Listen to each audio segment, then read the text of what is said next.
নমস্কার, আমি মানালি পাল। আমার বয়স 9।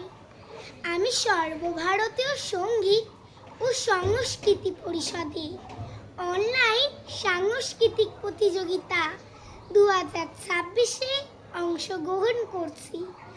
আমার বিষয় আবৃত্তি, আমার বিভাগ খ। আমার নিবেদনে থাকছে বিশ্বকবি রবীন্দ্রনাথ ঠাকুরের কবিতা পুতুল ভাঙা। 7-8-27 আমি বলেছিলাম বলে গুরুমশাই আমার পরে উঠল রাগে জ্বলে।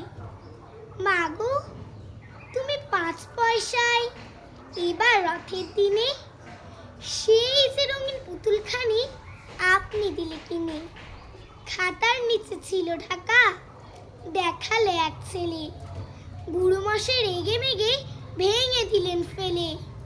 বললেন, তোর দিন রাতের কেবল যত খেলা, একটু তোর মন বসে না পড়াশুনোর বেলা। মাগো, আমি জানাই কাকে, ওর কি গুরু আছে? আমি যদি নালিশ করি এক্ষুনি তার কাছে। কোনো রকম খেলার পুতুল নেই কি মা ওর ঘরে? সত্যি কি ওর একটুও মন নেই পুতুলের পরে? সকাল সাজে তাদের নিয়ে করতে কি খেলা? কোনো পড়াই করেননি কি কোনো রকম হেলা? ওর যদি সেই পুতুল নিয়ে ভাঙেন কি ওর আগে?